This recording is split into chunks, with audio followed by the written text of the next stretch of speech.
Olá pessoal, sejam bem-vindos a mais um vídeo aqui do Dados Críticos. Eu sou o Theory e hoje nós vamos começar uma série de vídeos diferentes aqui no canal, uma série chamada o Papo Crítico, onde eu sempre vou trazer uma pessoa aqui pra gente conversar, bater papo sobre RPG, sobre assuntos relacionados a RPG, cultura pop, sobre a vida, por que não, né? É sobre tudo que tiver vontade, vai ser mais ou menos no estilo de uma conversa, no estilo de um podcast, e depois essa conversa também vai pro podcast lá do Dados Críticos nos seus agregadores, né? E pra começar essa série de vídeos aqui, eu não poderia deixar de chamar o Tio Nitro aqui, né? Queria agradecer de coração por ele ter aceitado isso aqui. E o primeiro episódio eu queria que fosse com ele, porque, falando publicamente aqui, ele é uma inspiração pra mim, né? Até hoje, por todo o conteúdo que ele faz, né? Porque ele também dá altas dicas de escrita ali, algo que me fascina bastante, dicas de inglês. Então, vou pedir pra ele se apresentar, pra caso você não conheça, tá cometendo esse erro aí de não conhecer o Tio Nitro. Se apresente aí pra galera, Tio Nitro. Fala aí um pouco sobre todas as coisas que você produz, que você produz bastante mesmo, né? Beleza, Igor? Muito obrigado pelo convite aqui no Dados Críticos, né? O canal aqui no YouTube. Primeiro, pessoal, eu sou o Newton Nitro, o Tio Nitro, né? Eu uso esse Newton Rocha, o Newton Nitro. Newton Rocha é meu nome de verdade, Newton Nitro é o apelido, né? Desde os anos 90. Eu jogo RPG desde 1984, comecei com a caixa vermelha do Frank Metzner e já mestrei, joguei de tudo. Eu jogo sem parar desde essa época até hoje. Adoro, já mestrei de tudo. Vampiro, D&D, D&D terceira edição, 3.5, tinha uma 2.0, que é uma D&D um pouquinho mais cheio dos trem. Mestrei tudo que vocês imaginam. Tormenta, mestrei muito Tormenta, mestrei Daemon, era um entusiasta da Daemon, escrevi muitos netbooks para Daemon, lá no início dos anos 2000. Eu tenho um blog de RPG, que é o Nitro Dungeon Blog, que é um dos blogs mais antigos do Brasil, ele está em atividade desde 2002, né, e no WordPress ele está desde 2008. Eu comecei assim, mais ou menos profissionalmente no RPG, na rede RPG, escrevendo vários artigos na rede RPG, escrevi artigos da Grão Brasil.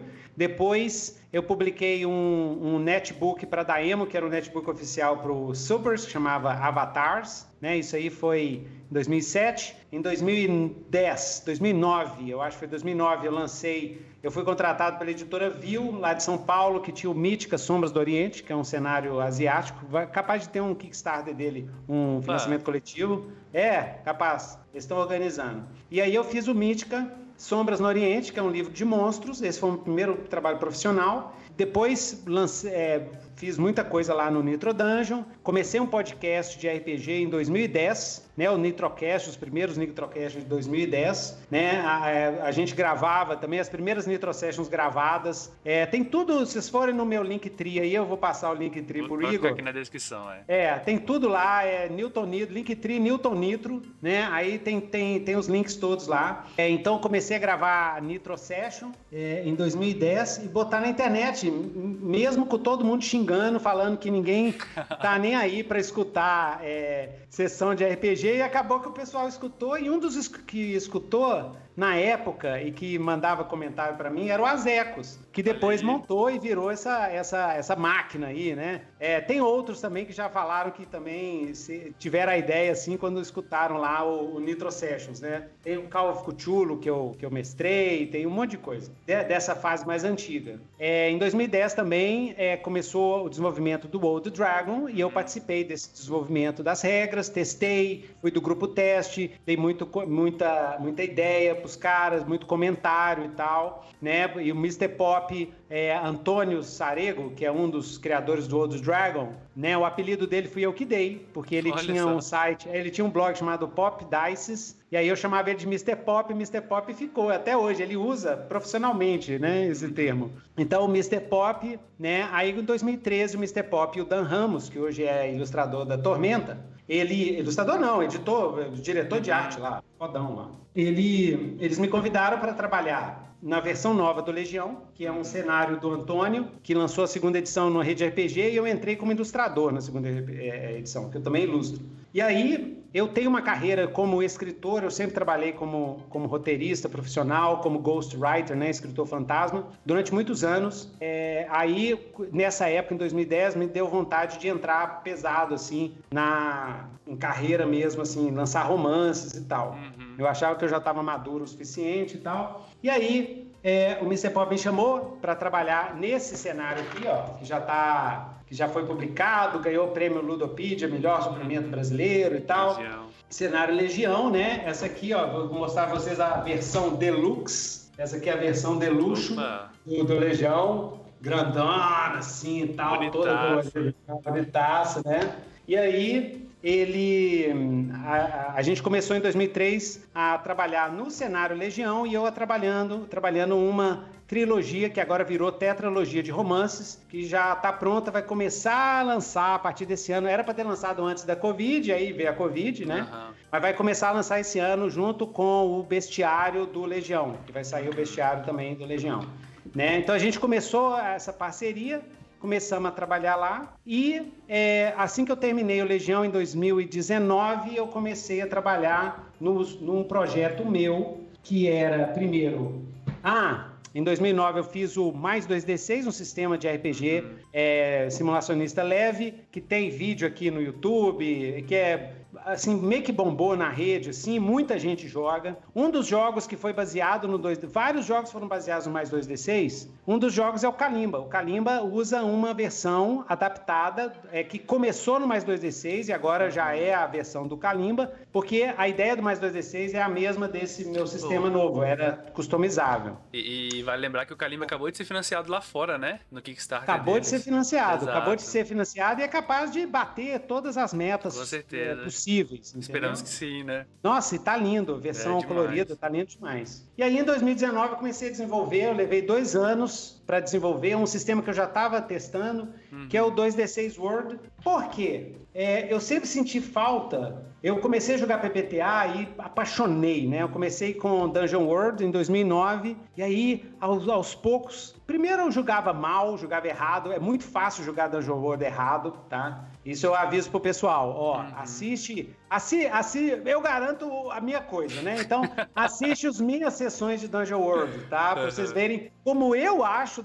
Talvez esteja errado, mas como eu acho que deve ser jogado o Dungeon World, né? Mestrado, conduzido um jogo e tal. Porque não tem nada a ver com D&D. Nada. É outro. Diferente, O D&D anda pra cá, o Dungeon World anda pra esse lado aqui. Não tem nada a ver, entendeu? Por isso que aí fica a dica, pessoal. Se vocês querem conhecer o fantástico mundo dos PBTAs, o primeiro jogo que eu recomendo pra quem tá entrando no PBTA é o Monstro da Semana. Monstro da Semana. Você pode baixar gratuitamente online, tem o site brasileiro. Você pode baixar gratuitamente ou comprar o impresso para ajudar o tradutor, que é um jogo independente americano, lançado aqui. Esse jogo é essencial, é ideal para você... eu quero experimentar um negócio novo, baixa o jogo lá, lê o jogo, passa as fichas do personagem para os jogadores e que eles vão pegar rápido a proposta da história. E é muito intuitivo, galera. Muito intuitivo. PBTA é moleza. Um dos objetivos do 2D6 World é levar o PBTA pro morro, levar o PBTA pro povão, entendeu? Para democratizar. Ele é gratuito, customizável e livre. E é porque eu queria fazer um GURPS do PBTA. Tipo assim, eu queria um... Exatamente, esse aqui é o GURPS do PBTA. É totalmente genérico, customizado. né? Você pode colocar qualquer cenário, qualquer tipo de história. Tem 350 movimentos. Tem arquétipos para todo tipo de cenário, terror, fantasia e tal. Só que não é mastigado não, cara. Isso aqui é estilo a década de 90. Você vai jogar, você vai ter que customizar o seu jogo, entendeu? Não tô entregando a rapadura, não. Tem uma versão... Hoje em dia, assim, o joguinho tem que ser bem mastigado, né? Mas tem uma versão de 4 páginas desse sistema que você pode pegar para testar, para jogar, entendeu? Que também funciona, chama Pocket, né? Então é isso. E o meu próximo projeto, já tô fazendo o marchand todo, Igor. Beleza, fica à vontade. Aí a gente conversa sobre um monte de coisa. Aí o meu próximo projeto vai ser o Steam Runners RPG, que é um jogo de steampunk transhumanista. Para vocês imaginarem, imagina Shadowrun mais steampunk, numa terra alternativa Shadowrun Steampunk, numa terra alternativa onde o Brasil, que é controlado pelos índios, a União Africana, que é uma federação de vários impérios, Nossa, e a Índia são os países mais poderosos do século XIX, avançadíssimos. O Brasil é top em biotech, a União Africana é magitech e a Índia é vaportech. E esses três são os países mais poderosos, né? A Europa é um lixão total. As colônias, tudo que era colônia, expulsaram os europeus e cresceram em tecnologia. E os europeus se ferraram porque eles ficaram presos numa grande guerra napoleônica lá, apocalíptica. Então a Europa é tipo Fallout, assim. E a aventura toda do Steam Runners se passa numa ilha, que é a Ilha da Atlântida, ela volta. E essa ilha é a cidade estranha, é a cidade onde junta os humanos, os transhumanos desse novo século XIX, e é controlada pelas 3 corporações, que é a Colmeia, a que é brasileira, de biotecnologia, a Tagati, que é africana, e a Shiva Steam, que é indiana. Essas 3 empresas controlam essa ilha, tem mais de 20 milhões de habitantes, é um inferno de vapor, assim, e aí a galera vive as aventuras lá como mercenários, né? Esses mercenários transhumanos. O outro lance do jogo é o seguinte: ninguém joga com humano. Você joga com as espécies que surgiram depois de um cataclisma mágico que acontece no século XVIII, entendeu? Então é isso aí. Não, só de você falar já dá vontade de ver isso na mesa, assim, de entender mais dessa lore, de saber mais dessa história aí, que deve ser um negócio, caramba, que legal. E é muito legal essa visão é uma visão alternativa, né, de como a história poderia ter sido, né, e tipo assim, num mundo diferente, uma realidade diferente, cara, muito legal, nossa, muito massa. É pós-colonial, né, é uma realidade assim, essa terra alternativa, ela é igual à nossa até 1789.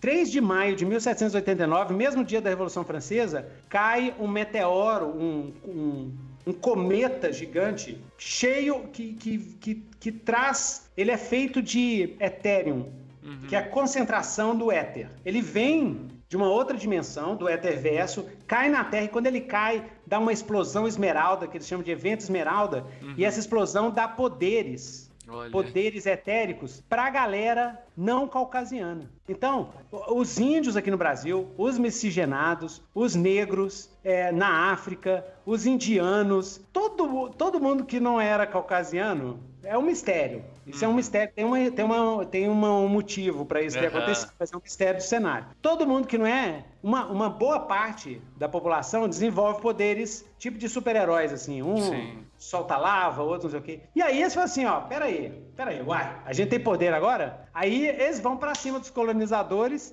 e aí 100 anos depois é uma outra terra, que não tem nada a ver com a nossa, entendeu? Com certeza. Tem esse ponto de divergência, assim, e aí altera tudo. Ah, que massa, muito bacana, cara, nossa, muito legal. É demais, espero que vocês gostem.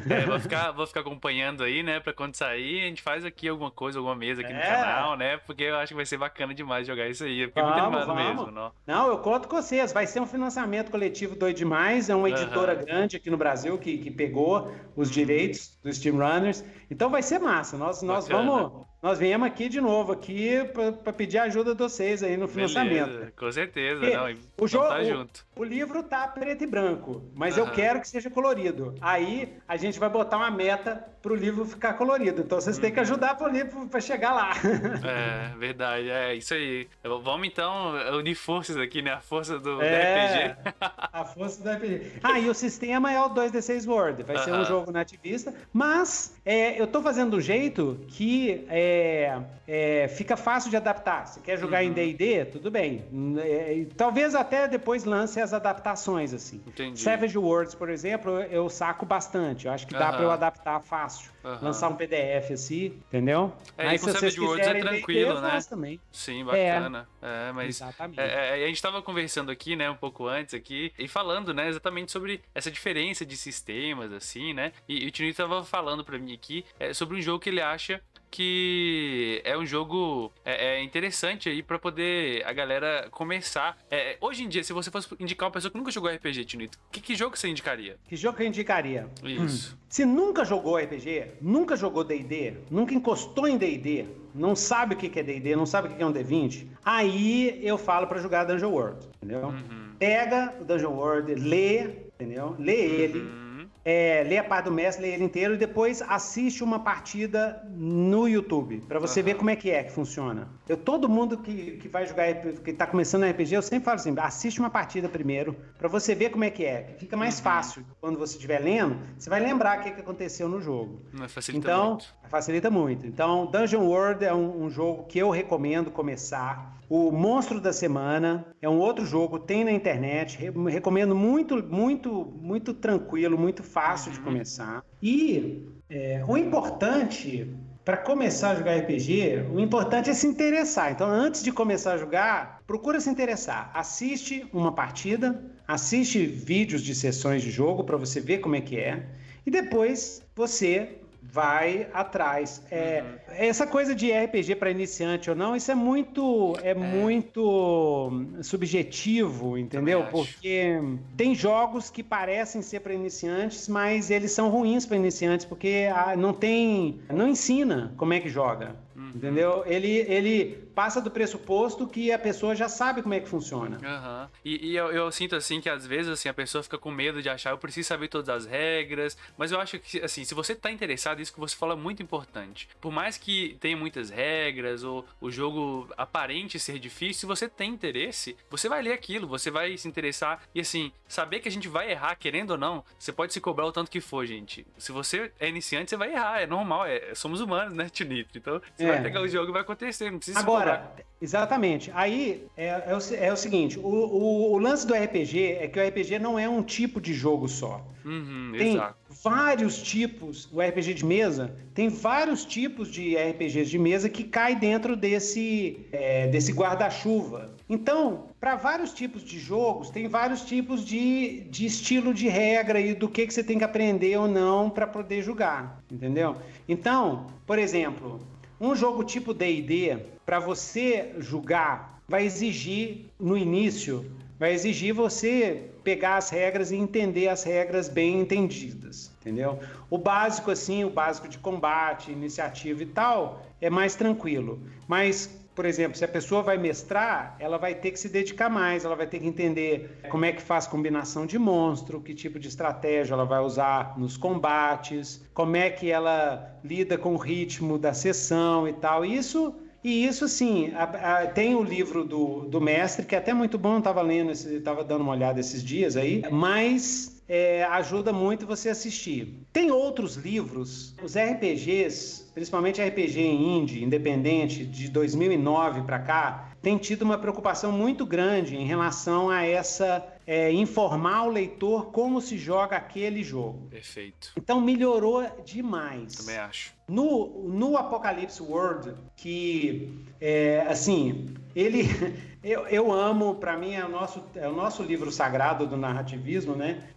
Junto com o Fate lá, mas eu sou mais da turma do PBTA, se bem que agora eu tô pegando o Fate de novo, assim, porque tem muita coisa legal, mas eu sou mais da turma do PBTA. O Apocalypse World já veio mudando essa coisa, esse estilo de explicação, com uma explicação mais focada para o que acontece na sessão de jogo e preparando o mestre e os jogadores para o que eles vão fazer. Você vai falar isso, vai falar aquilo. Tem o grande insight, né, que o RPG é uma conversa, que uma hora alguém fala, outra hora alguém responde e tal. Exato. Então esse livro já é bem interessante, apesar da prosa do Vincent ser meio labiríntica assim, tal, meio descolada, assusta um pouco o pessoal, mas é legal. O Dungeon World já é muito bom. Se você ler o Dungeon World mais o guia do Dungeon World, que é um guia direcionado para o mestre, porque a grande dificuldade do Dungeon World é que o cara vai com a mentalidade de D&D pro Dungeon World. E é outro jogo. Verdade. É outro jogo. Não tem nada a ver. A semelhança é só no cenário, né? É só no cenário, nos nomes, nos atributos, mas nem os atributos não é a mesma coisa. O combate é outra coisa, completamente diferente. Por exemplo, no 2D6 World, por exemplo, a gente usa os 6 atributos. Ao invés de sabedoria, percepção. Mas é os 6 atributos. Diferença é que esses atributos não são atributos descritivos, como é no D&D. Então, se o cara tem 18 de força, ele tem a maior força possível dos humanos. Então, ele é tipo um Schwarzenegger, um cara que levanta peso olímpico, né? Então, esse é um atributo descritivo. O atributo refere a algo que existe na realidade. Isso vem das origens do D&D, que é uma mistureba de simulacionismo com gamismo. Isso é do simulacionismo, essa ideia de atributos descritivos, tá? Isso é do foco simulacionista. A minha concepção, né? Depois quem tiver curiosidade, vai lá no Nitro Dungeon, tem lá a teoria do foco no RPG. A minha concepção é que simulacionismo, gamismo, narrativismo e representacionismo, que é uma outra coisa, são estilos de jogo, estilos de regras, estilos de práticas, estilos de jogos e até mesmo de gostos. São estilos. E os jogos, eles não são puro sangue. Eles são uma mistureba desses estilos. Só que, por isso que eu chamo de foco. Então, assim, grande parte do jogo vai para nessa direção. Grande parte do jogo vai para aquela direção. Não é uma categoria fixa. É como se fosse um atrator caótico, assim. Então, você mexe assim, então a coisa vai para uma direção, vai para outra direção, entendeu? Então, no caso dos atributos do D&D versus do Dungeon World. No D&D, 18 é um cara fortão, lá, tal. No Dungeon World, mais 3 de força, por exemplo, que é o máximo. O que significa? Significa a performance desse personagem para ações, para cenas que envolvem força, que envolvem até violência, que envolvem intimidação pela força física, entendeu? Entendi. Mas o que vai definir aquela força 3 é a ficção do jogo. Se o personagem for o Hulk, a força 3 dele permite que ele joga um prédio em cima do outro. Se o personagem for o Igor e tá com força 3, que ele andou malhando pra caramba, é um cara fortinho que levanta aí 120 quilos, porque o Igor é o Igor. A ficção do jogo é que determina o que significa o atributo. Perfeito. No D&D, em jogos gamistas e simulacionistas, o atributo determina o que é na ficção do jogo. Você compara, né? Numericamente até, né? Numericamente, inclusive lá no Daemon, por exemplo, que é simulacionista, no GURPS, você tem a força de um transatlântico, por exemplo. Você pode calcular a força relativa a um personagem humano, ter aquela escala toda. Sim. Nos jogos narrativistas, isso não faz sentido. Não faz sentido. Porque a gente já tem a ficção do jogo. Eu não preciso saber o peso de um transatlântico. Eu sei que se um transatlântico cair em cima do personagem, vai morrer. Não precisa nem calcular. Você sabe, porque a ficção do jogo é que manda. Essa é a diferença. Entendeu? Então, entendi. Muito bacana. Então, o Dungeon World é bem legal. Você lê o Dungeon World e o guia do Dungeon World deixa essas coisinhas bem explicadinhas. O Monstro da Semana é muito bom. E tem muitos outros jogos. Quer introduzir, quer conhecer a tradição gamista do RPG, né? A tradição gamista do RPG, pode começar. O Dragon é excelente, Tranquilex, o The Dragon, os jogos dos OSR. O BX, né? Apesar de que, eu deixo meu protesto aqui, uma das coisas que eu menos tenho saudade na vida é taco. Não tenho saudade nenhuma, zero, não tem nem nostalgia. Eu gosto. Zero nostalgia. Odeio. É porque a gente passou anos e anos a fio com aquilo, a gente acostumou com aquele troço. Na hora que chegou o 3.0, cara, nossa mãe, vocês não entendem o que foi o 3.0. Hoje o pessoal torce o nariz. Né? Hoje o pessoal torce o nariz pro D20 porque saturou. Mas você não tem a ideia o que foi. A gente tinha uma D&D com aquelas regras tudo torta, tudo incoerente, tudo maluca, cada uma seguindo um caminho diferente e tal. De repente, Monte Cook, o Jonathan Tweet, aquela galera lá, chega assim, velho, vamos fazer uma mecânica pra tudo, rolar o D20 pra tudo. Cara, nossa, foi um negócio elegante, foi um... Cara, foi um êxtase, cara. Foi um orgasmo coletivo. Só foi comparável quando surgiu o Apocalipse World. Não, eu acho que é também uma coisa que a quinta edição fez que tirou muito daqueles bônus situacionais foi a vantagem e desvantagem, que eu acho também muito elegante essa mecânica, né? Cara, mas aí, se você voltar lá pro D&D, do AD&D pro 3.0, é outro salto, né? É outro salto, é verdade. Foi uma elegância total. Sim. Foi fantástico. Uhum. É porque isso é normal. A minha geração lá dos anos 80, a gente chegava assim, eu falava pro meu pai, pai, pô, televisão preto e branco, pai. Bosta, né?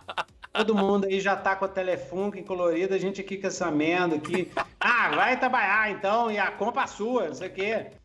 Então, só que na geração dele, quando tinha Copa do Mundo lá em 70, ele saía da cidade, ia pro outro canto de Belo Horizonte, porque tinha um bar que tinha uma televisão pública para os caras assistirem. Porque era caro demais, então... Sim. Entendeu? Então eu já não dava valor. Eu já não dava valor pra televisão preto e branco. Então hoje a galera já vira assim, cara, nossa, esse 3.0 era muita matemática. Véi, vocês não sabem o que era antes.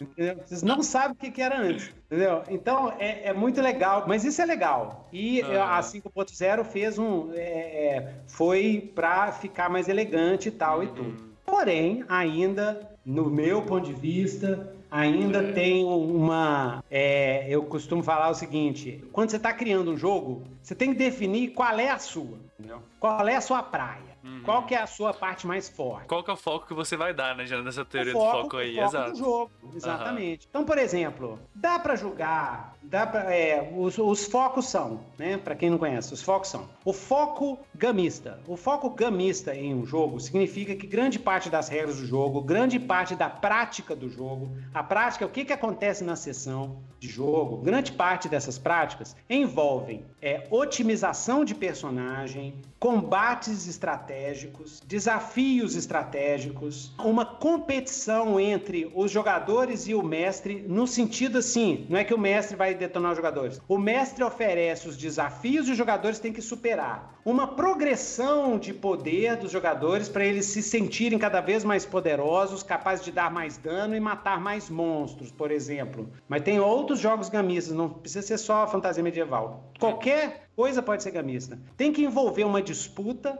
tem que ter condições claras de vitória e derrota. Ou seja, é um jogo onde você tem a graça do gamismo é o cagaço. O cagaço é o medão de perder o personagem.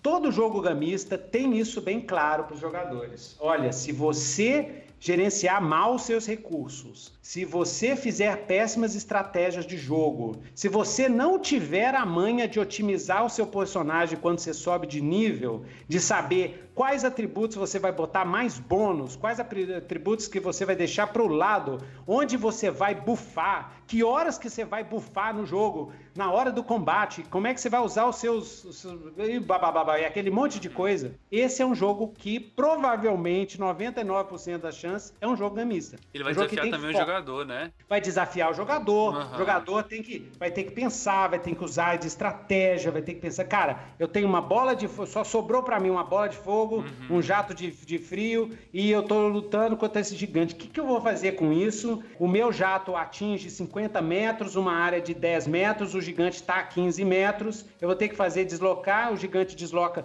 Esse tipo de preocupação, aí você passa uma parte da sessão preocupada com isso, entendeu? Significa que é um jogo de foco gamista. Tio Nitro, mas dá pra jogar. Foco na atividade. Esse é o foco prioritário gamista. Esse jogo pode ter outros focos. Pode ter um foco secundário, por exemplo, simulacionista, uma preocupação com o realismo das coisas. Eu conheço sistemas assim, que são híbridos.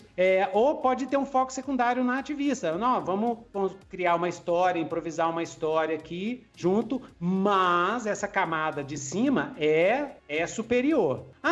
Eu quero escalar a montanha, dar 3 saltos e acertar e cair e agarrar na não sei o que aonde. Você tem patas de aranha? Não. Então, você não vai fazer isso, porque esse deslocamento deu 25 metros, você desloca 6, não pode fazer isso.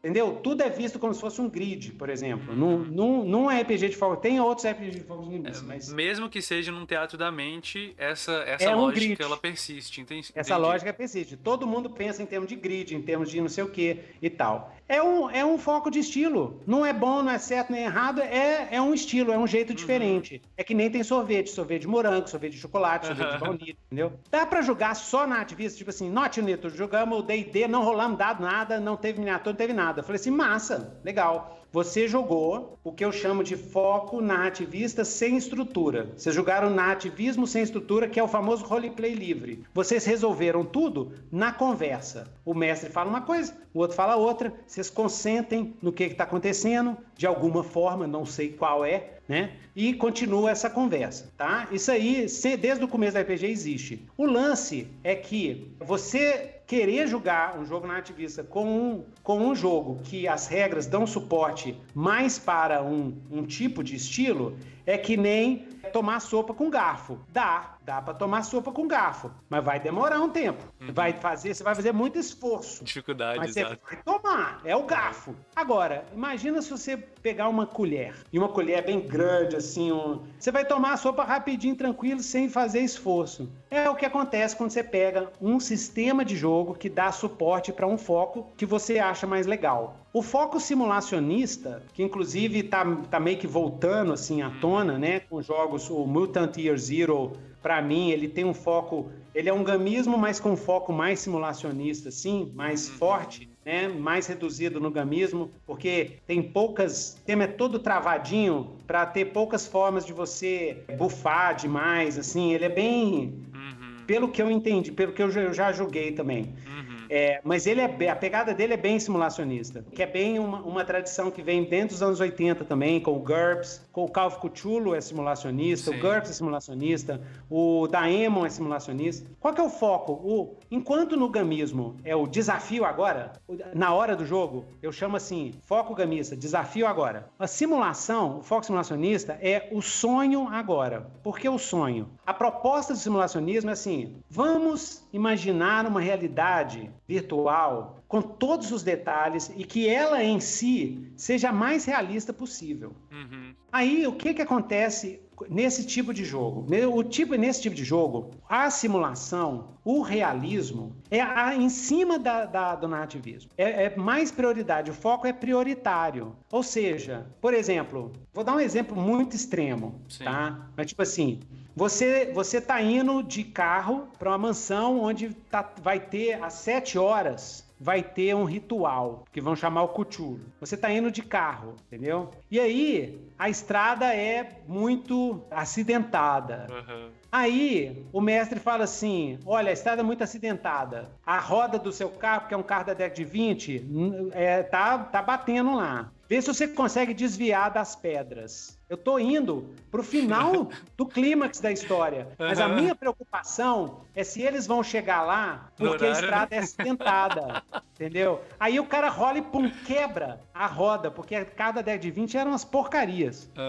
Quebra a roda, pá! Ai, vocês pararam no meio do caminho, vocês vão ter que caminhar. Aí o mestre calcula assim, ó, vocês vão levar 3 horas para chegar na mansão.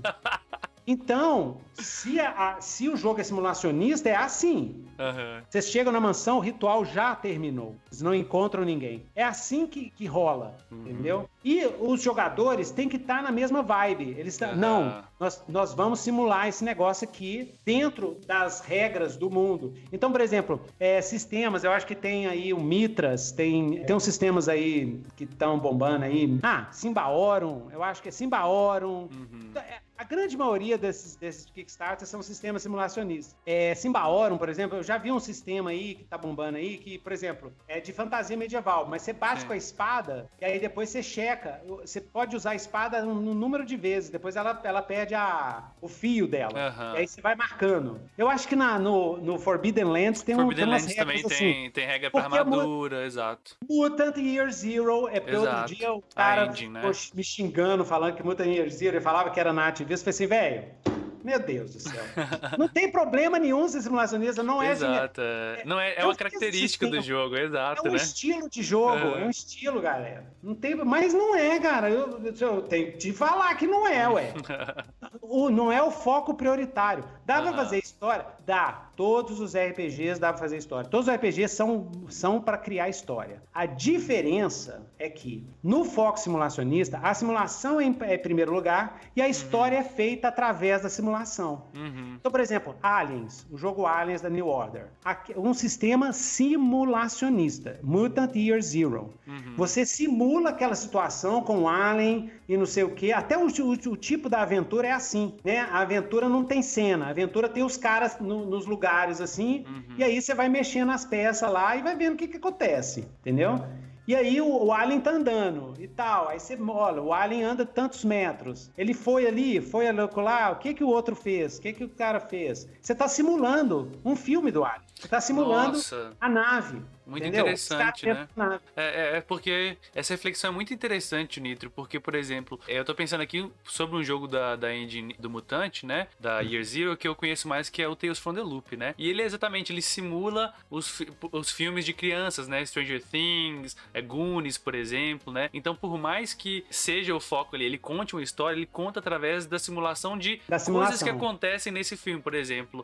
Você vai ter coisas e perícias e outras rolagens que você pode fazer, né? Pra poder, através da cena, simular um filme daquele, né? Muito legal. Simular um filme daquele, exatamente. O foco aí é a simulação. Mutant Year Zero, vamos simular um mundo pós-apocalíptico, o que acontece com o pessoal. O foco é esse. Então existe uma grande preocupação com detalhes, com o quanto de água que tem em determinada coisa, o quanto de não sei o que tem em determinada coisa, né? Se o quarto do menino do Tales of the Loops, o quanto de brinquedo que tem lá, não sei o que. Existe uma preocupação com a simulação, entendeu? Que é o sonho em conjunto. Vamos sonhar junto, o mais próximo, o mais dentro das regras que a gente está determinando. Esse é o foco simulacionista. O que acontece em jogo?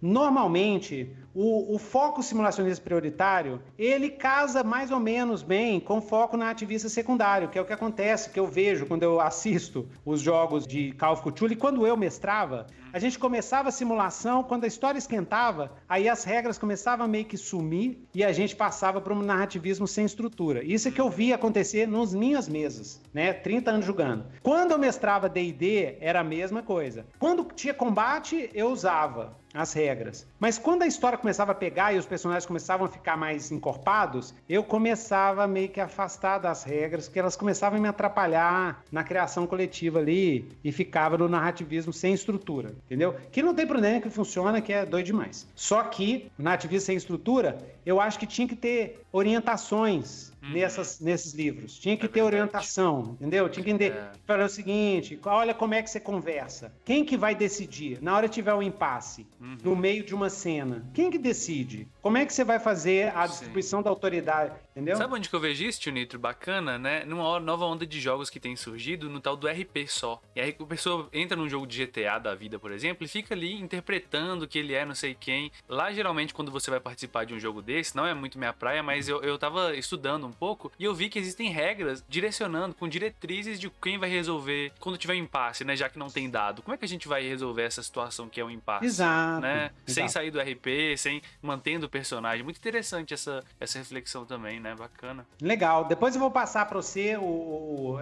lá no meu site tem áudio, tem vídeo, tem um PDF com explicadinho essas diferenças, né?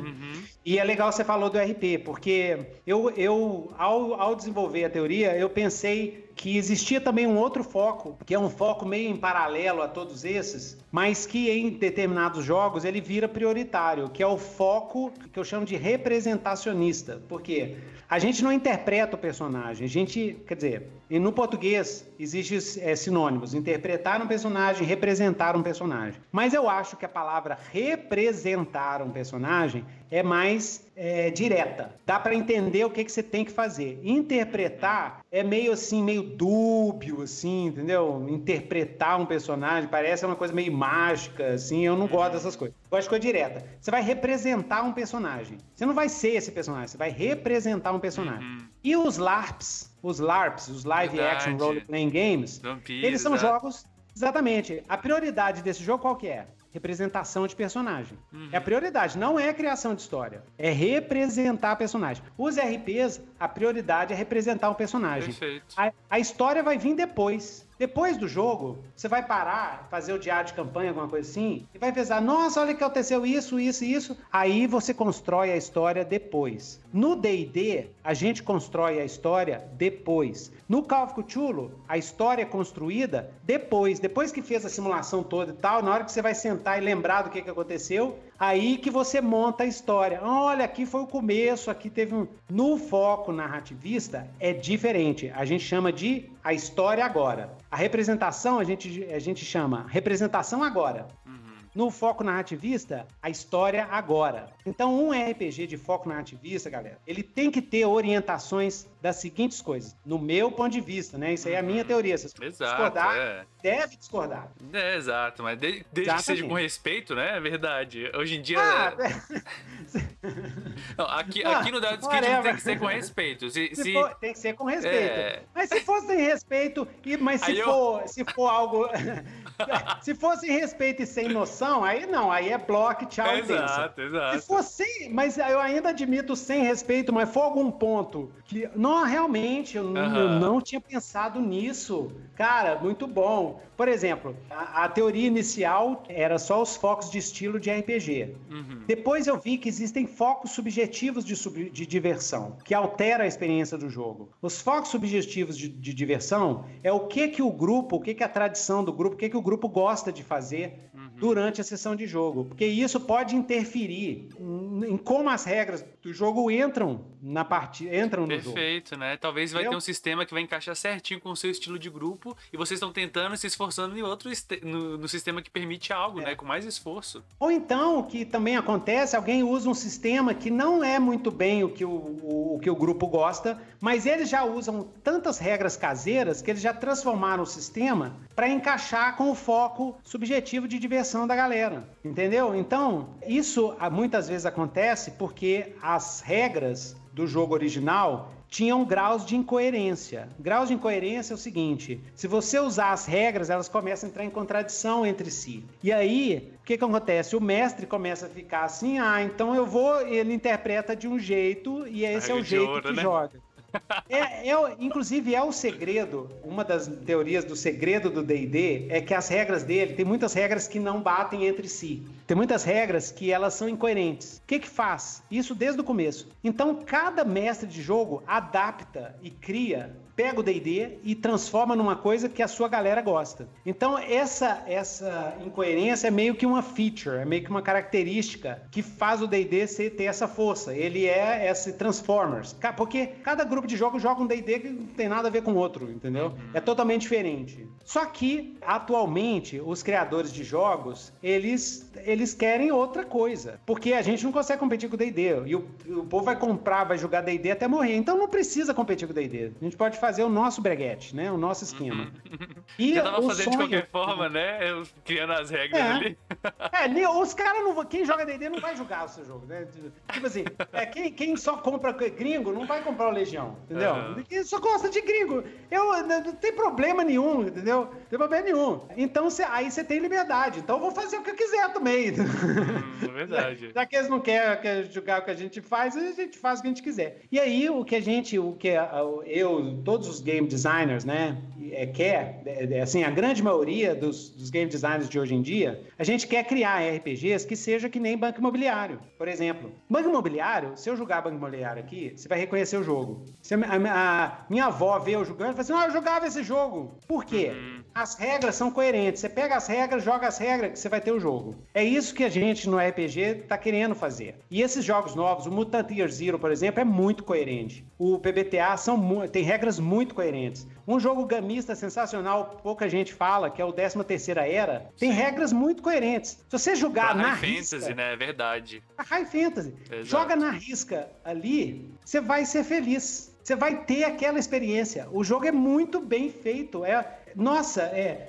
Hoje em dia eu falo assim, por exemplo, O Old Dragon, principalmente na segunda versão, a versão aprimorada, e agora nessa versão, ele é um jogo que tá claro, a proposta dele é aquela. Você pode jogar que você vai ter isso. Tem a parte da resolver na conversa e tá escrito assim, você resolve na conversa. E tem a parte que você cai pro pau. Cai pro pau e tem lá bonitinho, tranquilix. Jogando, você vai ter aquela experiência. Você não pode querer jogar e querer uma outra experiência. Entendeu? Você vai ter aquela experiência. Você pode fazer regra caseira e tal e tudo. Agora, só pra gente fechar essa parte, que ficou faltando eu falar do foco narrativista. Então, foco narrativista é história agora. Então, um RPG, pra você saber se um RPG tem foco narrativista, ou seja, tem foco em criação de histórias e criação de arco de personagem, babá, caixinha de fósforo, ele tem que ter, por exemplo, mecânica de cenas. Entendeu? Você vai mestrar um jogo narrativista por meio de cenas e sumários narrativos entre uma cena e outra. É um jogo que sempre uma sessão de jogo vai trabalhar dentro de uma estrutura de começo, meio e fim, igualzinho uma historinha, igualzinho um episódio de televisão, de série de televisão. Ele vai ter regras ou sugestões ou indicações para o mestre o que fazer no clímax da sessão, que o clímax é totalmente diferente. Muda tudo, o risco aumenta. O monstro que no começo era mais ou menos fraquinho, ele fica super forte no final. Por quê? Não existe preocupação com balanceamento, com gerenciamento de recursos, não. A preocupação é a criação de uma história e as mecânicas, normalmente, são para gerar reviravoltas na história. Sim, e tem Candles, né? Você conhece o Tem Candles, do 10 Velas? Não conheço. É um jogo muito bacana. Tem essas características. Exato. São 10 velas que você coloca na mesa e a cada vela é uma cena, né? E aí, se uma vela apagar, ou qualquer pessoa pode apagar por qualquer motivo, isso modifica na dificuldade, né? A ideia do jogo lá é que a escuridão tomou o mundo e a cada vez que uma vela vai sendo apagada, vai ficando mais escuro, né? Então é tudo pra contar. No final todo mundo morre, né? A ideia é essa, né? Mas você já começa o jogo sabendo disso. Você tá contando a história do final da vida daqueles personagens. É muito legal. Você tá falando e vem na mente certinho, assim. PBTA é assim também, né? Verdade. Inclusive, eu uso RPG pro 2D6 World, por exemplo. Eu tô fazendo também uma adaptação do Legião pro 2D6 World. Eu chamo RPG, mas o que eu gosto de falar, para separar de RPG, eu chamo de jogo narrativo, que em inglês seria Story Game. Então o 2D6 World, o Dungeon World, o Apocalypse World são jogos narrativos, né? É diferente do que a gente... Aí você foca na história. Então, por exemplo, são jogos que têm mecânicas de relacionamento. Por exemplo, tem mecânicas de relacionamento. São jogos que têm uma ênfase na motivação dos personagens, uma ênfase na transformação dos personagens. Às vezes tem mecânica para mostrar essa transformação do personagem. Sim. Tem mecânicas de relacionamento interpessoal, com quem você faz uma aliança, com quem você quebra uma aliança, por exemplo, no caso do Monster Hearts e do Urban Shadows, por exemplo. Tem mecânicas que o modo como você lida com uma situação altera a situação. Ou te dá um bônus, por exemplo, isso é no caso do Fate. O modo abordagem, a gente chama de abordagem. Sim, a abordagem que você dá. Então, por quê? No final, o objetivo ali é criar uma história. É criar um arco. Então, por exemplo, há duas diferenças. Um guerreiro no D&D vai lutar contra o monstro. E ele vence esse monstro porque ele dá mais porrada. Num jogo narrativista, no Dungeon World, o guerreiro vai enfrentar um monstro. Na hora que ele enfrenta isso, no 2D6 World, por exemplo, na hora que ele enfrenta o monstro, o guerreiro pode falar assim, vou usar um ponto de flashback. Pá! O que isso evocou? Não, esse foi o monstro que matou minha mãe. E aí o jogador narra a história. Não, porque a minha mãe estava lá em casa, apareceu esse monstro mesmo, foi lá e matou ela, eu era criança e vi isso, e eu jurei que um dia iria matar esse monstro. Aí agora que ele vai enfrentar o monstro, ele pode ter uma vantagem, por exemplo, porque esse é o final da busca dele, entendeu? E ele luta, enfrenta o monstro, aí ele rola o dado, aí ele falhou nesse dado. Aí o monstro ataca ele e, por exemplo, o mestre ou atualmente eu deixo o jogador falar. Eu viro pro jogador e falo assim, por que você tá perdendo essa luta? Explica por quê. Aí o jogador aproveita isso pra ir montando o arco dele. Não, eu tô lutando e eu tô vendo a minha mãe sofrendo, então não tô conseguindo mexer minha espada. E o monstro tá me batendo, tá arrancando meu sangue, eu não tô conseguindo mexer a espada. Beleza, tenta mais uma vez. Vamos dizer, ele rola o dado, aí ele consegue. Fala o que te fez e o que aconteceu depois. Aí o jogador fala assim, não, Aí eu vi, escutei a voz da minha mãe falando assim, não, eu acredito em você, sim, ele vai pra cima do monstro e vence o monstro porque ele venceu o trauma dele no passado. Sim. Isso que Verdade. é foco na ativista. Muito interessante. Mas, tio Nitro, eu faço isso no D&D, eu sei que você faz e dá pra fazer, porque eu fiz décadas, eu fazia isso, só que era um esforço desgraçado, porque eu tava no meio do esquema assim, opa, eu não tenho a investida imobilizada adiante, não sei o quê. Ou então o outro jogador vai assim, ele tá imobilizado e esse veneno deixa ele em coma, ele não tá lembrando de nada, não tem ponto de... Entendeu? O sistema vai engastando você assim e não deixa você criar. Agora, tem jogos que foram feitos para criar isso. Entendeu? Terra Devastada, né, de zumbi, é brasileiro também, que é bacana porque toda vez pra você rolar um dado, você precisa ver uma das frases que você tem no personagem e por que aquela frase é importante naquele momento. Então, a todo momento você vai olhando pra história do seu personagem e como ele tá evoluindo, vai né? construindo. Exato. E vai construindo. Shotgun Diaries, né, que você vai fazendo diário, criando uma história. Blades in the Dark, você tá contando a história, você tá criando a história da sua gangue. Então, tem a parte da ação e depois tem a parte da folga. E aí, na parte da folga, você tem um relacionamento, você conhece uma menina, aí você marca relacionamento, você começa a namorar ela, você marca outro relacionamento. Aí o mestre fala assim, cara, essa mulher que você tá transando aí é a esposa do mega gangster. Sabe aquele cara que tem um colar de línguas? Pois é essa mulher que você tá transando, entendeu? E aí, o que você faz? O sistema é criado para fazer esse tipo de coisa. Bacana demais. Entendeu? Então, tudo é bom. Tem hora que eu quero jogar um simulacionista, um Aliens, bem simulacionista mesmo, assim, sentir cagaço, tipo assim, meu Deus, a energia tá acabando, falta mais 3, mais 2, tá todo mundo congelando, e agora? E aí o mestre fala assim, falta 1, morreu todo mundo. E aí, nó!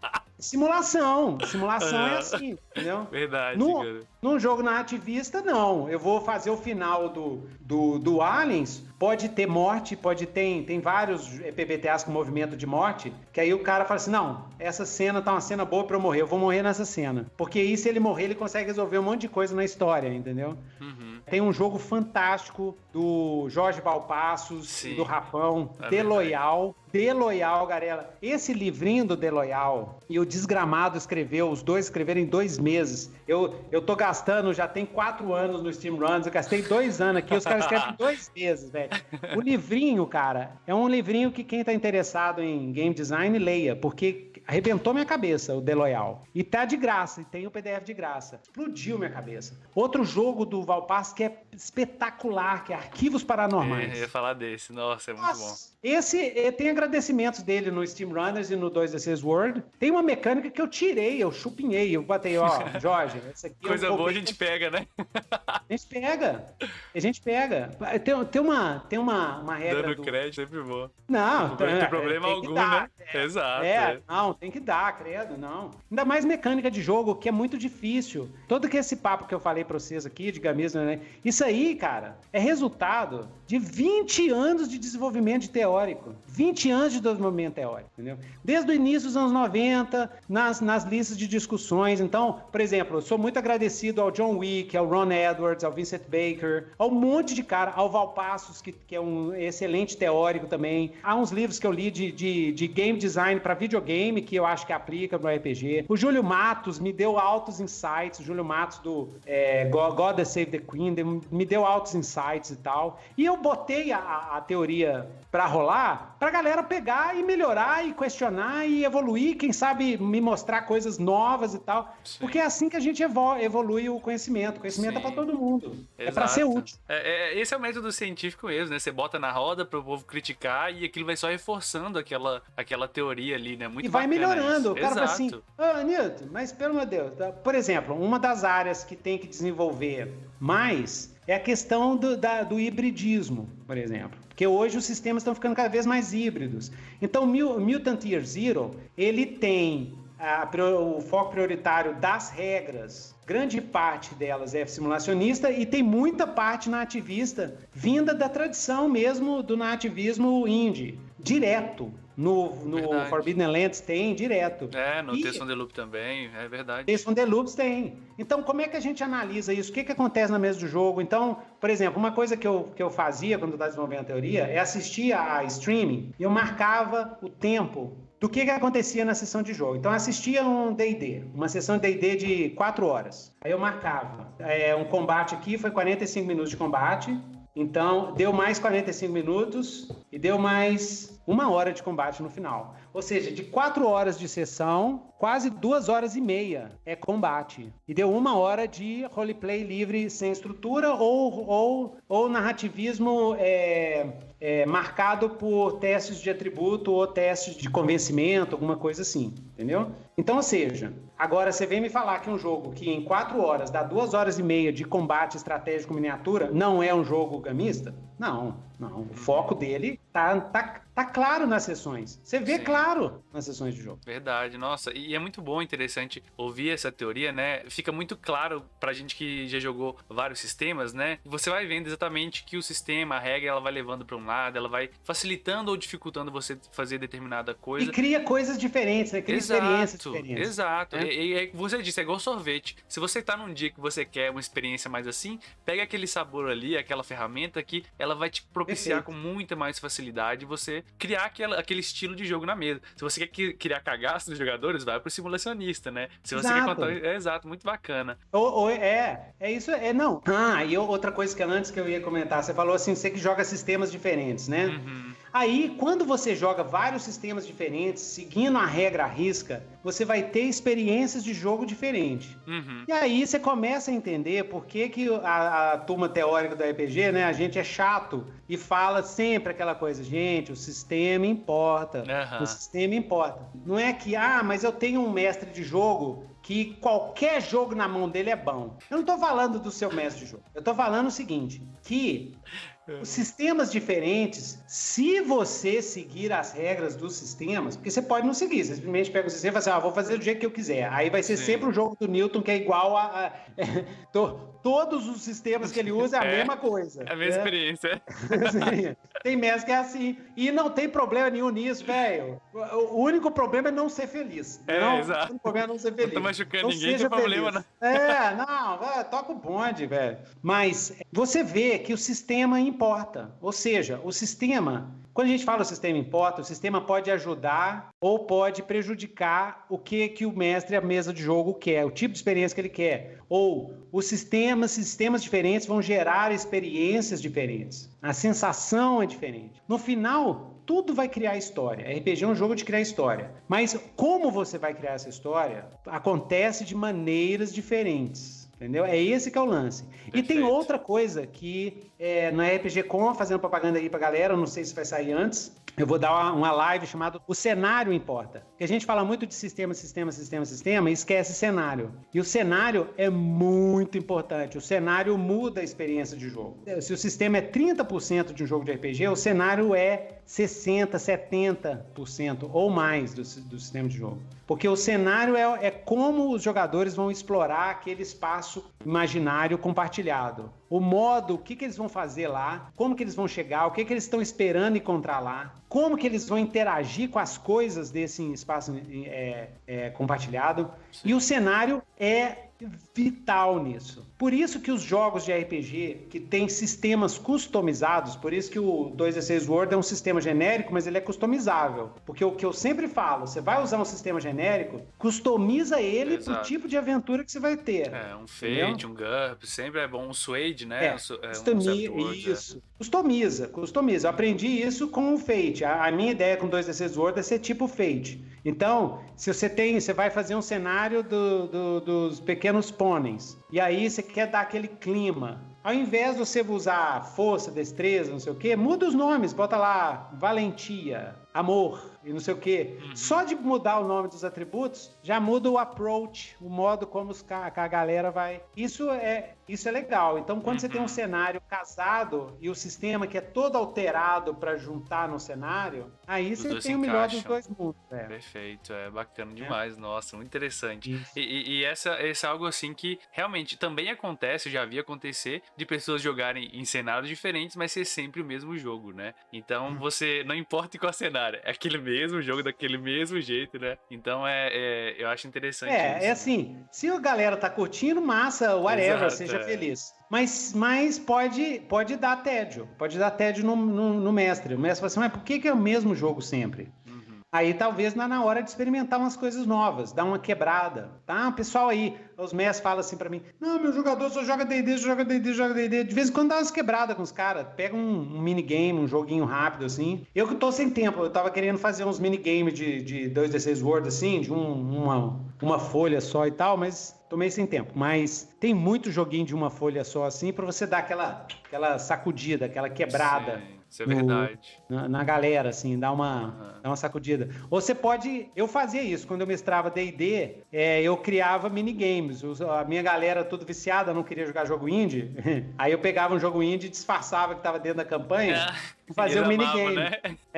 Eu lembro que eu fiz o Penny for My Thoughts, né? A Penny for My Thoughts, um jogo independente muito legal. Também de contação de história. Lembra muito esse das velas, mas você vai para um hospício, assim, e você vai pegando moedinha e vai contando por que você tá nesse hospício, que você tá sem memória no hospício e você tem que descobrir quem é você.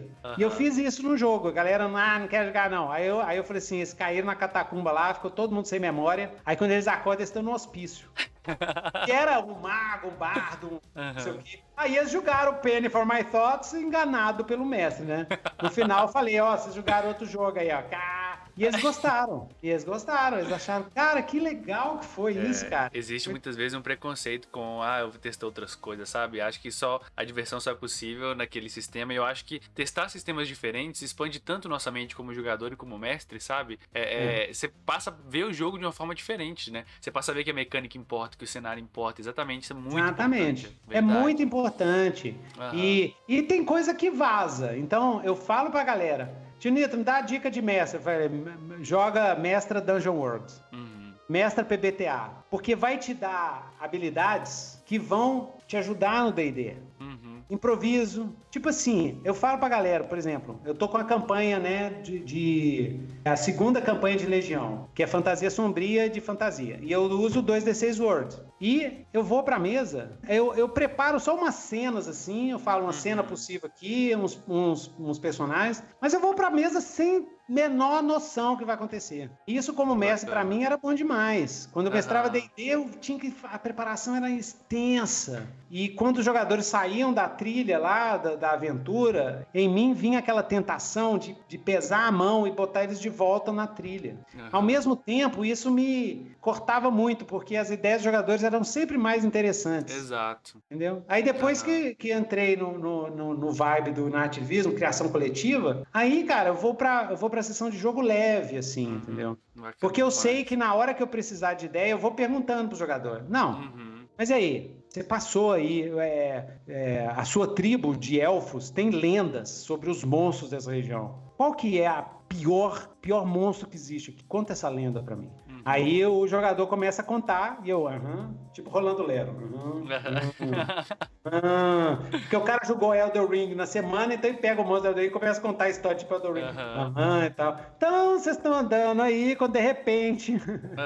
Nossa, você que vai bacana. aprender essas técnicas de improviso, assim, cara. É muito massa. Muito legal. E aí eu vejo, Nitro, assim, que voltando um pouco daquilo que a gente já tinha falado, que às vezes, né, já tive experiências com mestres, por exemplo, que muitas vezes eu sinto que ele não vai nessa onda de usar aquilo que está sendo escrito na mesa. Ele quer jogar o jogador quase como se ele estivesse escrevendo um livro e as pessoas ali são personagens. Então eu queria perguntar para você as diferenças, já que você é escritor, que também é mestre, game designer, essas diferenças básicas, né? Quando a pessoa que é mestre ali, ou que é o jogador, talvez, que ela deve jogar um livro, na verdade escrever um livro, e quando ela deve jogar um RPG, né? É o seguinte, tem até lá na teoria do fogo do RPG, mas um dia meu próximo texto de teoria de RPG são as técnicas, que eu quero fazer eu adoro fazer, que nem eu fiz 2 eu adoro fazer um compêndio, assim, coisa de mestre de RPG, né?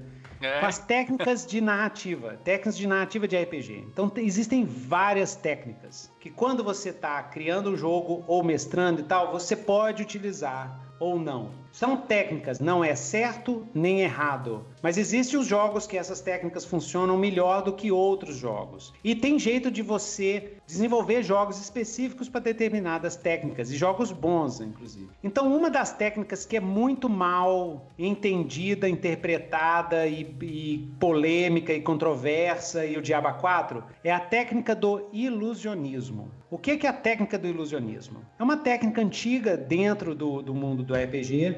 Desde lá do primeiro Dungeons and Dragons tem textos sobre ilusionismo, mas não falava assim. Foi só depois de muitos anos na Forge, de desenvolvimento de teoria de RPG, que o pessoal começou a decupar o que acontece na mesa de jogo. Ah, Junito, mas isso é muito complicado, isso aqui. Não, mas é legal você entender que o que você faz, dá para você analisar o que acontece na mesa de jogo, com o objetivo de melhorar a experiência e de criar melhores jogos e facilitar para o mestre e para os jogadores. O ilusionismo nada mais que criar a ilusão da escolha.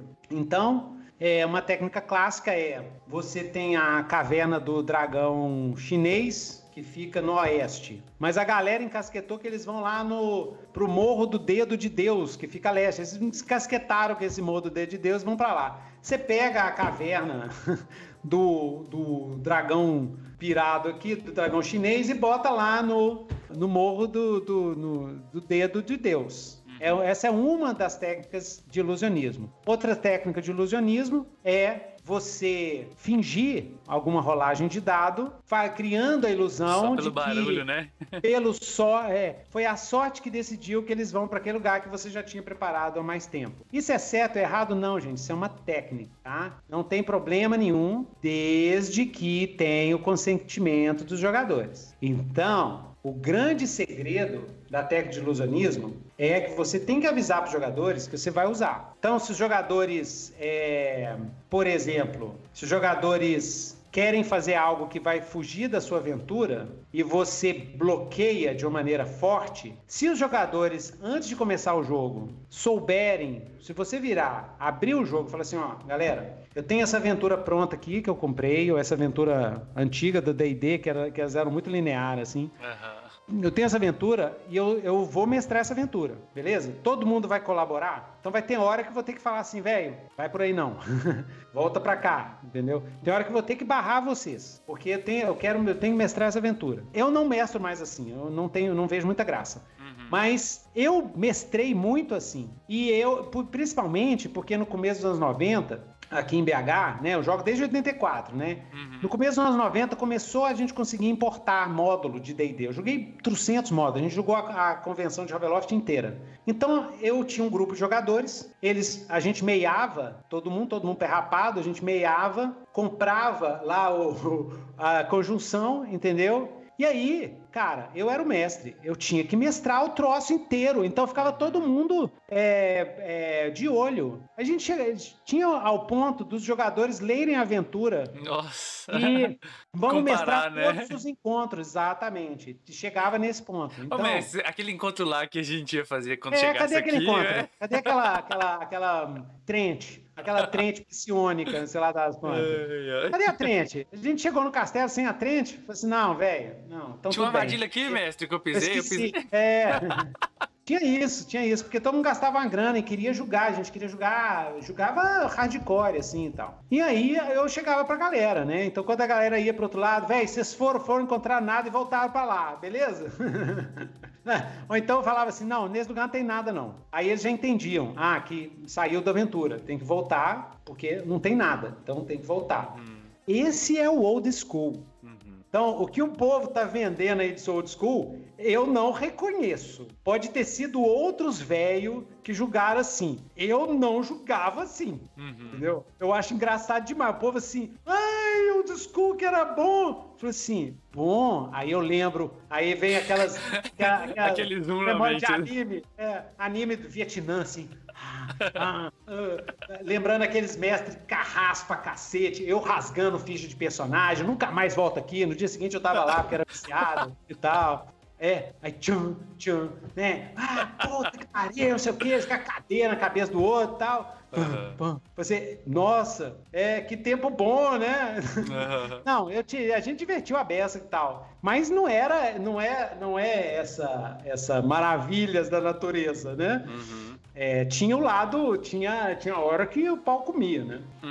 Mas aí como é que é? Acho que a gente tava falando sobre ilusionismo, né? Que deve ser isso. que deve ser Conversado, exato. Conversado e consentido com a galera. Porque senão você quebra a confiança da pessoa, né? Não, senão aí vira forçar a barra, né? Que é o railroad em português, pra mim, eu traduzo como forçar a barra. Aí não, forçar a barra aí quebrou a regra básica do RPG, que nem eu falo, pessoal. Tem gente que torce o nariz pra regra de segurança, que não sei o que e tal. Galera, regra de segurança, inclusive a regra de segurança não pode ser no começo do jogo, não. Tem que ser o tempo todo, entendeu? Jogo de RPG tem que ser consentido. Consentido. Tudo que acontece no mesmo jogo tem que ter consentimento de todo mundo. E o mestre e os jogadores têm que trabalhar nesse sentido. Se alguém ficou puto, se alguém aconteceu alguma coisa na mesa assim, tal, achou ruim, tem todo direito de parar. No 2D6 World tem essa mecânica. Você fala assim, para o jogo. Para. Peraí. Teve uma coisa que fugiu aqui. Eu não gostei do que fizeram com o meu personagem, não sei o que e tal. Aí a gente conversa e tal e resolve. Mas tudo tem que ter consentimento. Não dá. Se você falou, mesmo você tá jogando lá o old school, mestre mega autoritário, Putin da vida, não sei o que, ele fala e todo mundo manda. Se você falou alguma coisa, mesmo num jogo de mestre autoritário, se você notou que um jogador ficou puto e tal, conversa com ele. Por isso que eu sempre recomendo os mestres, aí fica uma dica pra qualquer RPG. Narrou alguma coisa, foi pra ficção do jogo, pergunta pra galera, beleza? Tá massa? Um feedback, né? Segue. Se o pessoal fala assim, nossa, não, você tá pegando pesado. Então desculpa, vamos voltar e vamos editar a ficção de jogo. Os PBTAs, eles têm na mecânica deles o consentimento, porque o jogador só rola o dado se ele aceitar o risco. Então, se ele consente com o risco, o mestre fala assim, cara, se você Cult, jogando Cult, Hellraiser, lembra do filme? O jogador pegou a caixa de Le Marchand. Ele vai abrir, porque se ele abrir e der boa, ele vai ficar vai ganhar poderes mágicos, assim, vai ficar o bicho. Se abrir e der mal, a gente já sabe, Cenobita entra, pega, rasga a pele, vai arrancar tudo seu, lá de cima, lá de baixo, arrancar, te explodir em sangue. Você tem que falar com isso com o jogador, a consequência, antes. E aí ele fala, você topa? Topo, ele tô nem aí. Não, né? Não, mestre, nossa, isso aí é pesado, eu vou sonhar com isso de noite. Não. Vou fazer outra coisa, vou pegar essa caixa e jogar longe. Eu falei, não, tudo bem, então você pegou. O PBTA já tem isso embutido, porque já teve uma preocupação na criação do jogo com o consentimento. Porque a gente tá criando uma história. Essa história, todo mundo tem que gostar dessa história. Então, tem que trabalhar o consentimento. No caso de jogos gamistas, por exemplo, o consentimento, todos os jogadores têm que saber, por exemplo, aqui, seu 0 hit points morreu, beleza? Estamos aqui no combate, 10 azar, você perde personagem, você cria outro, né? Cria outro. Por isso que jogos gamistas tem que ter... Esse é um defeito do D&D. Tem que ser fácil de criar personagem, porque se tem risco de morte, tem que criar um personagem assim. O DCC já foi melhor bolado. O Old School Essentials, né, que eu tenho jogado agora, é muito assim, né? Você cria, tipo, literalmente, em menos de 5 minutos, seu personagem tá pronto. Porque ele diz isso pra você, né? Olha, gente, a regra é essa aqui, você tem que ir sabendo, exatamente. Esse consentimento, ele existe na regra pra te falar, olha aqui, ó, é esse aqui o risco, você tá disposto. Não vai ser balanceado, ele coloca o tempo inteiro. Os encontros não vão ser balanceados. Você vai sabendo que se você assumir o risco de entrar em combate, você pode morrer quando chegar a 0 hit points, né? O sistema de magias doido, caótico do DCC, tudo ali diz, né, pra tipo assim, olha, galera, legal, se você usa... foda-se. Tipo assim, joga magia, mas você vai estar sabendo que vai ser caótico. Você pode simplesmente ser teletransportado pra outro lugar quando você usar uma magia, então, né? Exatamente. E aí depois a galera xinga. Meu jogador não quer representar. Ô, velho, não, é outro jogo. Você tá jogando outro jogo, cara. Entendeu? Mas é isso que eu falo, cara. Jogue, então a dica do Tio Nitro, jogue o jogo que você tá jogando. Não jogue outro jogo. Você quer jogar outro jogo? Arruma outro jogo. Joga o jogo. Perfeito. Então, eu já tô avisando. Colocar isso na placa. Joga o jogo que você tá jogando. Joga o jogo que você tá jogando. Já avisa aqui pro pessoal, né? Se me chamar pra um D&D e não tem pancadaria, que nem aquela galera fala assim, nossa, eu joguei um D&D 2 horas, não rolamos dado nenhum. Eu falo assim, nossa, eu não queria estar nesse jogo. Porque se eu fui jogar o D&D, eu preparei um personagem, velho. Preparei, tipo assim, um ladrão assassin com 2 blades, super rápido, veloz, que dá backstab pra tudo quanto é lado, anda pelas sombras, diabo 4. Eu demorei pra fazer esse mega combo. Eu botei todos os meus bônus ali. Se me jogar numa luta, cara, eu vou direto no chefão, eu vou cortar a garganta dele. Eu tô aqui pra isso, como diz aquele chefe, a chefe do Masterchef, aquele gordinho, né? Eu vim aqui pra comer. Eu vim aqui pra bater. Eu vim aqui pra matar. Eu sou um ladrão, eu vim aqui pra matar. Eu sou um mago, eu vim aqui pra fazer minhas magias. Fazer minhas magias, né? E aí eu começo a jogar um jogo, não tem um combatezinho. É outro jogo que eu tô jogando. Joga o jogo que você tá, cara. Vou levar essa pra vida. Jogo que você tá jogando, não é? Perfeito. E aí, se o Messi ele tá usando muito esse truque de ilusionismo sem fazer, você acha que é melhor, sem consentimento, você acha que ele é melhor escrever um livro? Não. Aí é melhor escrever um livro. Eu entendi. Porque ele vai ter problema na mesa. Com certeza. Olha, eu concordo demais, sem Tinito, citar concordo nomes. demais. Sem citar nomes, mas hoje tem um amigo meu jogou um jogo aí com um mestre aí, e aí ele virou e falou assim, nossa, Nilton, pior jogo da minha vida, assim. Eu falei assim, mas o que foi? Não, eu não falei nada, mas, cara, o que aconteceu no jogo dele? O Messi não quis nem saber, o Messi passava por cima dos jogadores. Ele simplesmente fez isso. Ele tinha uma história na cabeça e fez os jogadores julgarem a história na cabeça dele e agirem exatamente do jeito que estava na cabeça dele. Aí não, Aí eu perguntei pra ele, você vai jogar com esse cara de novo? Nunca mais, nem nunca, entendeu? Então, se você é mestre e tem jogador que jogou com você uma vez e nunca mais joga com você, isso é sinal de alerta. Você atravessou o sinal. Perfeito. Entendeu? E aí esse é o problema de jogos que não orientam bem o mestre. Perfeito. Aí a gente tem que fazer, né, o Igor aqui, tem que vir aqui fazer um monte de vídeo pra ensinar, pra dar regra pra mestre, pra jogo que não tem regra de comportamento, entendeu? Você vai ter que ensinar pro mestre aprender o que os mestres veteranos aprendem a erro, mas que não tá no livrinho lá minúsculo, no RPG minimalista, porque não tem nada. O RPG minimalista acredita que você já sabe dessas coisas. Eu fico muito feliz quando eu vejo essas regras de diretrizes de conduta escritas no RPG, sabe?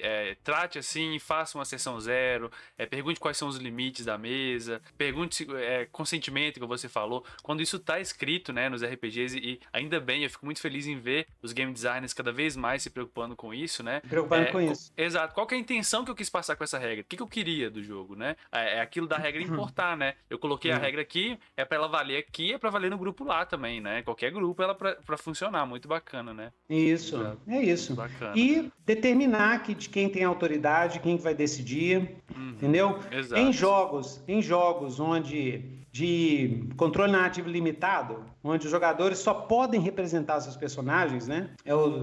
Que eles ficam na caixinha deles dos personagens. O mestre tem que ter muito cuidado para não tirar a agência dos jogadores. Porque o mestre tem uma força muito grande nesses tipos de jogos.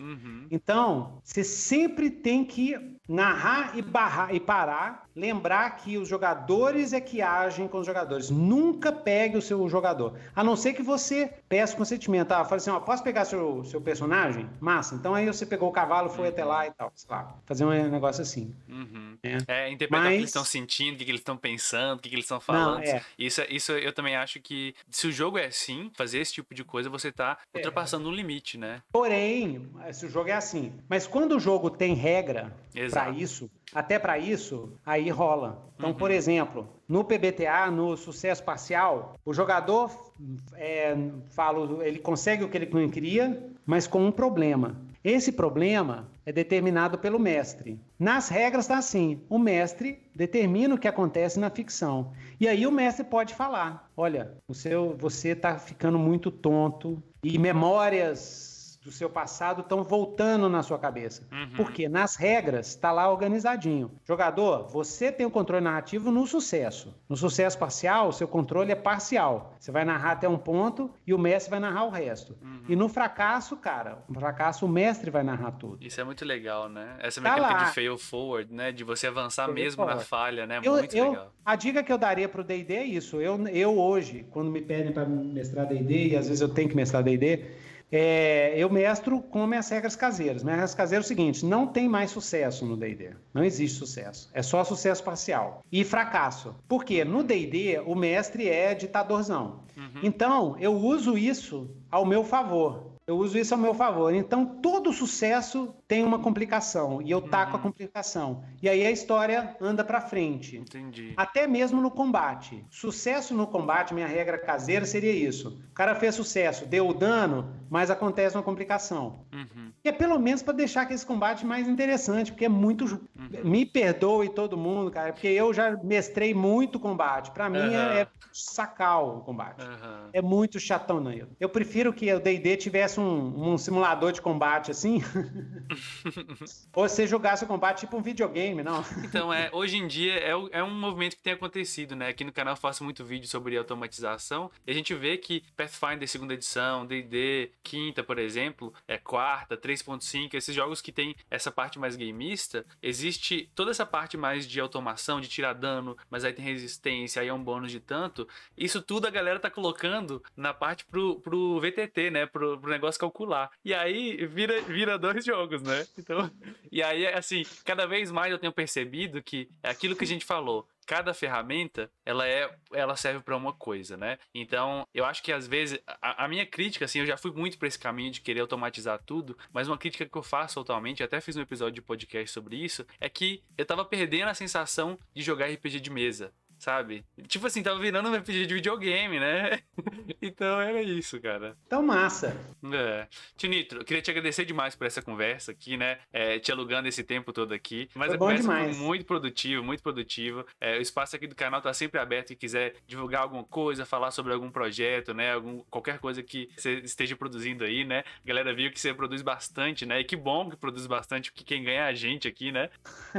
Então eu queria abrir um espaço aí pra talvez uma mensagem final que você queira dar ou alguma divulgação que você queira fazer final aí. Não, a minha mensagem final é que o Igor tá lá convidado, a gente vai fazer um Nitrocast sobre como ter ou fazer vídeos, como ter um canal de RPG no YouTube. Opa. Porque eu já vi que eu fui no seu canal é muito bom, tem um conteúdo muito legal, você já está produzindo bastante, eu acho que você tem dicas valiosas para a galera. O pessoal me pergunta isso, eu nunca pensei em fazer um podcast sobre como ter um canal no YouTube de RPG. Perfeito. Eu acho que você é um cara legal, já tem uma estrada aí, né? Eu já via lá no seu canal, né? Então já está convidado, a gente vai gravar então, galera. Lá o Nitrocast, lá no meu canal Newton Nitro, vocês estão convidados a conhecer o canal lá. E é isso aí, visita aí, vai lá no Nitro Dungeon. Eu tenho o grupo Nitro Dungeon RPG Blog no WhatsApp e no Telegram também.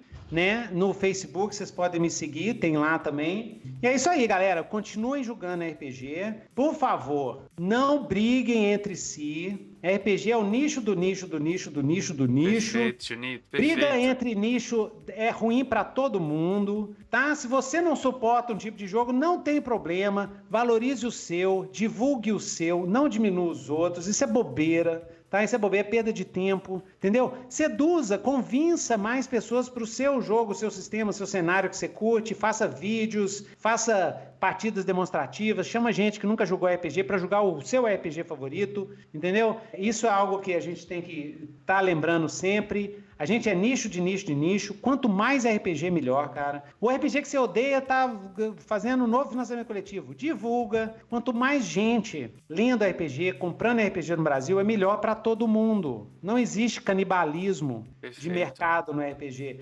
Tipo, em canal de RPG brasileiro, cara, os mais famosos, cara, tem o quê? 100 mil seguidores, entendeu? O Critical Role, acho que tem 1 milhão. Sim, ou 2 milhões, mesmo, uma coisa assim, né? Exato. E aí, eles pegam o público mundial, né? Olha só. Pega o público mundial, cara. Tem 2 milhões. Agora vai aqui no Procura aqui e bota Condzilla. Bota lá. Vê a galera do funk. Vê quanto tá. 85 milhões, velho. Então, quando tiver um canal de RPG com 85 milhões, aí tudo bem. Aí pode brigar. Pode...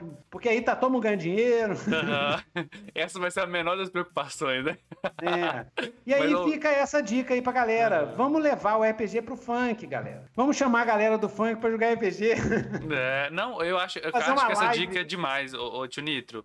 O RPG é o nicho do... Cara, demais demais essa dica que você falou, né? Ela é nicho do nicho do nicho, e às vezes passa também por uma questão de mercado, né? Que acaba deixando ele cada vez mais elitizado, vamos falar assim, né? Ele muitas vezes segue essa ideia de colonial também, né? Então que a gente tem que ir tirando da nossa mente, pelo menos é algo que eu acredito e que eu tento lutar cada vez mais, né? O canal ele surge no intuito de levar RPG para mais pessoas, incentivar a gente a fazer mais vídeo, a produzir mais. Exatamente. Exato. Então Eu fica adorava aí. quando tinha RPG nas bancas, né? 3D&T nas bancas. Aquilo ali Sim. fez um bem pro RPG brasileiro. Vocês não têm ideia. Galera aí fica xingando 3D&T, xingando Tormenta, não sei o quê. Cara, vocês não sabem o valor que é que aqueles meninos, eu chamo de meninos que são mais novos que eu, que os meninos fizeram na década de 90. Eles carregaram o trem aqui no Brasil, merecem todo o respeito, cara. E 3D&T em banca de jornal, velho. Um monte de gente, eu conheço gente, eu já mestrei em comunidades, assim.